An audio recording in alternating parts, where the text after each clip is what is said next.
This is the video game 2 Point Hospital. This is going to be a building tip. So this is something that I built a long time ago, and I'm looking back at it and I'm going to fix it. What you notice is I built the general practitioner's office and then I copied it many times, and it's actually a mistake. It's not the proper way to do it. For example, you're going to notice that there's a corridor over here on the left. There's two corridors that are not being used within the offices. So I'm going to expand. I'm going to make my rooms bigger and remove these corridors. There's also a corridor on the right that I'm going to remove.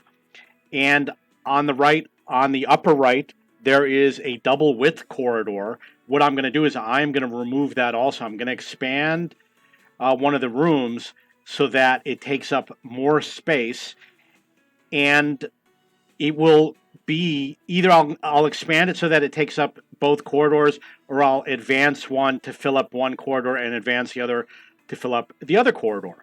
Very congested over here. I'm probably going to remove one of the desks, and I might even fit in another room. Okay, so how do you do it? You got to remove all these objects, expand this out, add more items within the room to help with diagnosis. Take this room, move it to the left, take that room, move it to the right, and then once I move the GP's office to the left, I will expand it to use up this corridor, and I will move the door to the right so that people will enter over here. And this room over here, probably going to keep the size as it is, but I'm going to rearrange the stalls so that it fits 3 instead of 2.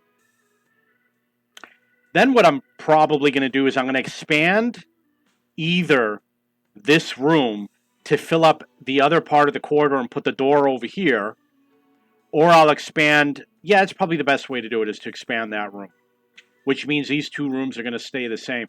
Although I could make it larger over here. We're going to have to test it out to see if I get some sort of advantage within the GP's office.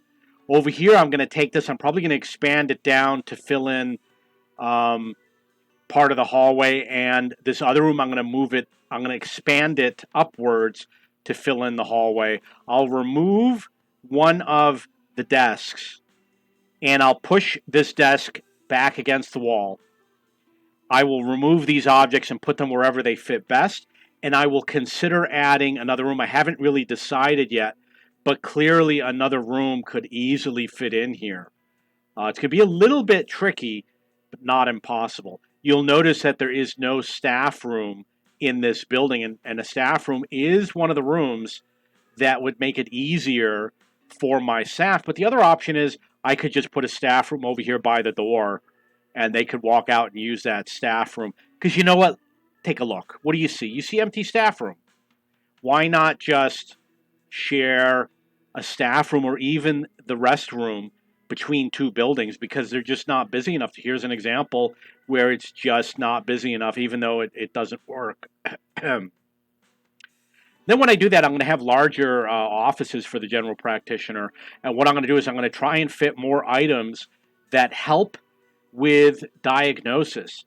You see over here, there's an air conditioner. I am probably going to remove it because it's a little bit large, and I will probably put a smaller air conditioner somewhere next to the desk. I'm sure I'm going to have plenty of room.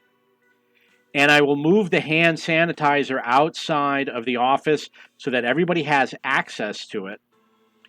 I'll try to move the decorations if I can. I'm not sure yet if I can. I believe that this is just a decoration over here in the upper right. So I'm going to have a lot more of an efficient layout, and you'll see it in a future video. I will cover all the changes that I made. Okay, if you have any questions or comments, please post below.